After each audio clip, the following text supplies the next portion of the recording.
No fim da década de 80, a economia na região de East Cleveland estava à beira de um colapso. O próprio centro de Cleveland, em Ohio, foi tomado por uma nova droga, o crack. Junto a isso, a taxa de criminalidade e prostituição aumentava de maneira drástica. E foi nesse cenário que um homem de 25 anos, recém-liberado de 7 anos de serviço militar, se meteu.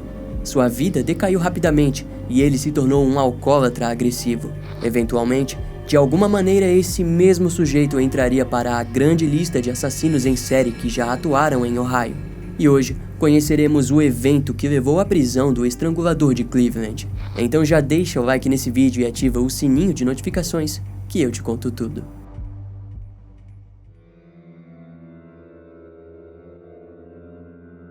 Foi na década de 60, em uma casa de cor verde-limão, que Anthony Sowell nasceu. A residência ficava na Avenida Euclid, em East Cleveland, Ohio. Na época, o bairro era em sua maioria composto por famílias brancas e pobres. E embora a família Sowell fosse negra, ela era até que bem aceita na região. Na verdade, a casa dos Sowell é relembrada como uma bela residência com um quintal invejável. Lá, Anthony cresceu ao lado de 7 primos e uma meia-irmã. Sua mãe, Claudia Benson Garrison, era mãe solo, pois o pai era ausente na criação dos seus filhos. Ao lado de Claudia estava sua mãe, Irene Justice, que estava sempre disposta a ajudar na criação dos seus netos. No entanto, aquela casa estava bem longe de ser um bom lugar. Uma das primas de Anthony, Leona Davis, lembrava do dia em que foi amarrada com fios elétricos por sua tia e surrada até que sangrasse. Nesses momentos, Anthony estava sempre presente e até mesmo passou a abusar de sua sobrinha de 10 anos. Na escola, seus antigos colegas o descreviam como uma criança gentil, magra e tímida. Curiosamente, em sua adolescência, Anthony era frequentemente zoado por seus amigos, que o chamavam de virgem. Ele costumava ficar extremamente bravo com as provocações. Contudo, Leona Davis relataria que naquele período Anthony era tudo menos virgem, pois tinha forçado ela a se relacionar com ele diversas vezes. Ao que parece, sua raiva diante as provocações era um sinal claro do seu desvio sexual incompreendido por ele. Futuramente, Leona até mesmo diria que se algum adulto tivesse ouvido seus pedidos de ajuda, talvez Anthony não se tornaria o estrangulador de Cleveland. De qualquer maneira, quando Anthony completou os seus 18 anos, ele decidiu entrar no Corpo de Fuzileiros Navais dos Estados Unidos. E o motivo para aquilo não era nada honroso. Ele havia engravidado uma de suas colegas da escola e decidiu que fugiria de suas responsabilidades. No dia 24 de janeiro de 1978, ele foi levado para o campo de treinamento na cidade de Parris Island, na Carolina do Sul. Assim, 8 meses depois, sua filha nasceu. Pouco se sabe sobre a sua vida militar, mas é dito que Anthony teria aprendido elétrica e atividades que o garantiram força e posições de luta que envolviam estrangulamento.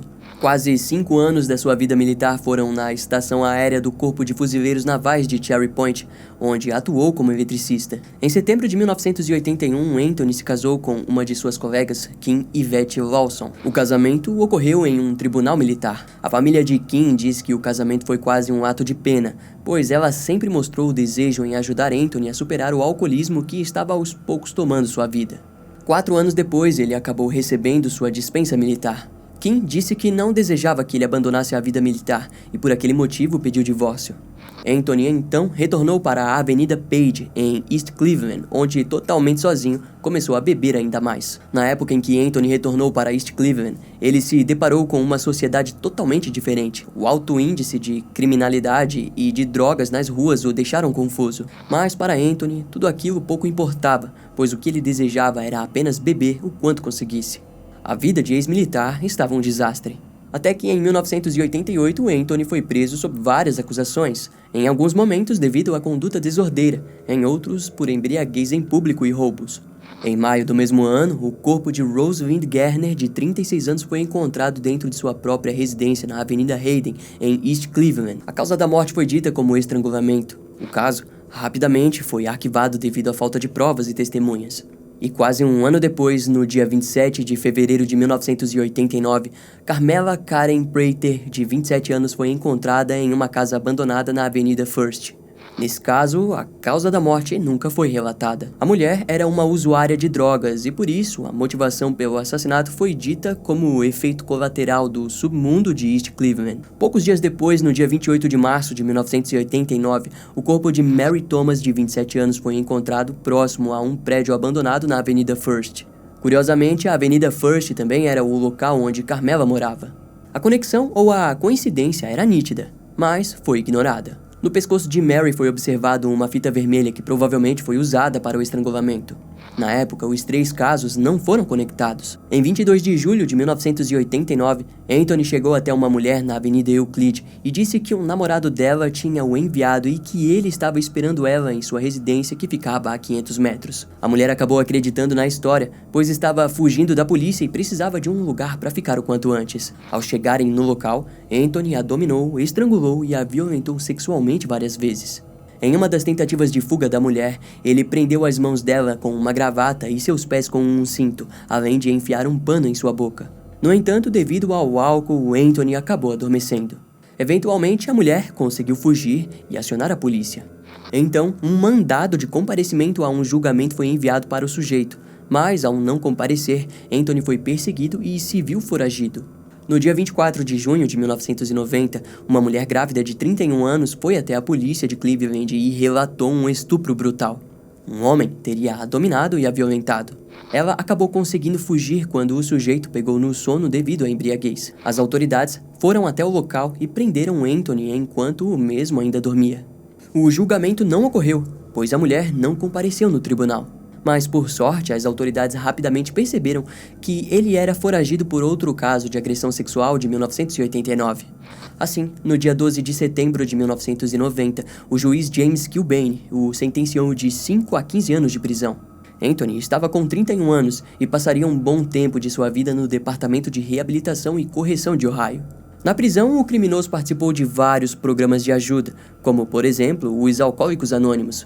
Em 1993, Anthony foi inscrito para participar de um tratamento para criminosos sexuais, mas o seu perfil foi negado. O motivo para aquilo foi de que o próprio Anthony se recusava a admitir que era um predador sexual. Na prisão, Anthony trabalhou na parte da cozinha e participou de pelo menos outros 4 programas sobre controle de raiva e de personalidade. No entanto, o seu tempo preso também o garantiu um pouco de medo, pois outros presos tentaram o violentar também. Nos seus últimos 9 anos, Anthony passou na instituição correcional de Grafton, em Ohio, onde não era bem visto pelos funcionários. Em setembro de 2002, ele apresentou os seus estudos no ensino médio e apresentou melhoras. Devido a isso, no dia 20 de junho de 2005, Anthony foi liberado aos 45 anos de idade. Ao chegar na área de East Cleveland, ele novamente presenciou uma situação horrenda de mulheres vendendo seus corpos em troca de drogas. Inicialmente, Anthony tentou ajudá-las, as oferecendo comida ou mais álcool, mas logo os seus objetivos reais ressurgiram. Em seu primeiro ano solto, 2 mulheres o denunciaram por agressão sexual, mas ele nunca foi preso por aquilo. De 2005 até 2007, Anthony trabalhou em uma fábrica, onde posteriormente conseguiu receber os benefícios do desemprego. E nos próximos meses, ele seguiu vivendo como um vendedor de sucata. Anthony também se inscreveu em sites de relacionamentos, onde procurava por mulheres submissas.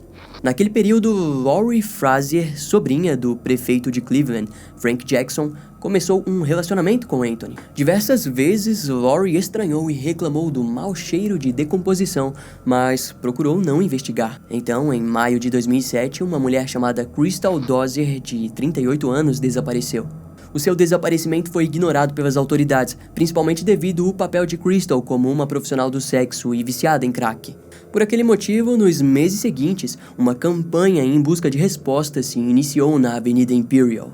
Em 2008, o gabinete do xerife do condado de Cuyahoga passou a exigir a apresentação dos seus agressores sexuais a cada 90 dias.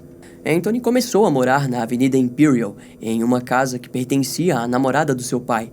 A região da Avenida Imperial era composta por instabilidade, então poucas pessoas perceberam o desaparecimento de algumas profissionais do sexo e viciadas. Em 2008, Anthony terminou o seu relacionamento com Lori Frazier.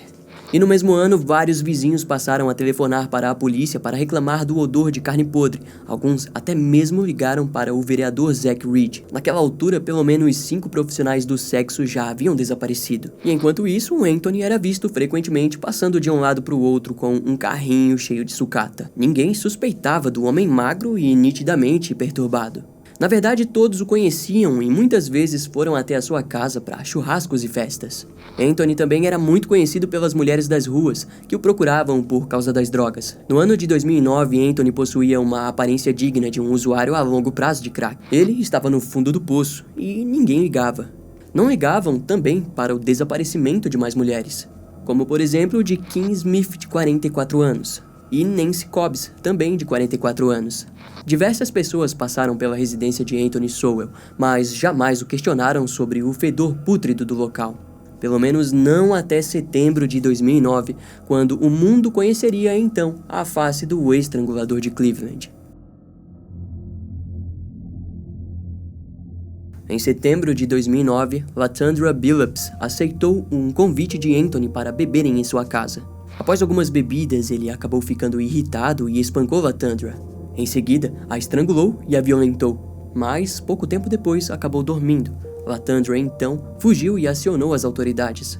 Entretanto, demoraria cerca de 1 mês para que alguém batesse na porta de Anthony. No dia em que isso aconteceu, ele estava chegando em casa quando se deparou com as viaturas. Ele decidiu se esconder e foi considerado foragido, mas 2 dias depois foi encontrado e preso. Através de um mandado, toda a residência foi investigada. No porão, foram encontradas 2 mulheres enterradas em uma cova rasa.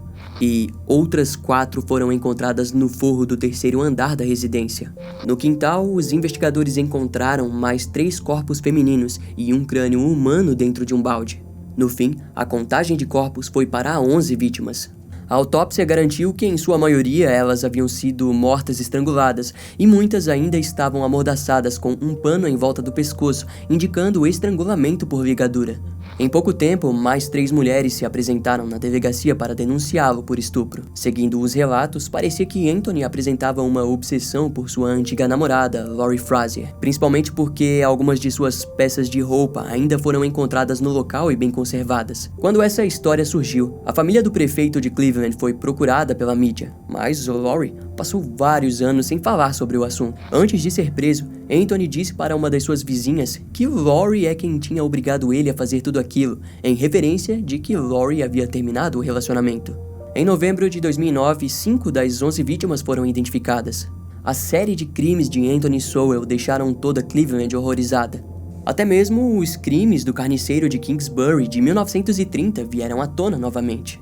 Em julho de 2011, Anthony foi acusado em 11 assassinatos e 74 acusações de estupro, sequestro, adulteração de provas e abuso de cadáver.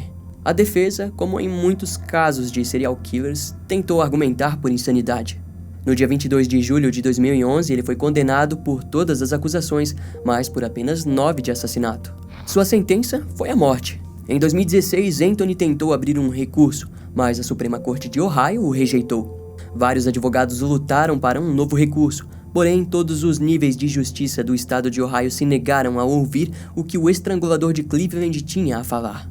Entretanto, antes que o julgamento final acontecesse, no dia 8 de fevereiro de 2021, Anthony Sowell acabou morrendo na prisão devido a uma doença terminal. Nos meses seguintes à sua morte, o próprio FBI continuou a tentar conectá-lo a vários crimes não resolvidos da década de 80. Através do DNA, existe a possibilidade de que Anthony possa estar relacionado a mais assassinatos em East Cleveland. No dia 16 de julho de 2021, o terreno da residência de Anthony foi todo modificado e aberto para que o memorial intitulado de Jardim dos 11 Anjos fosse feito.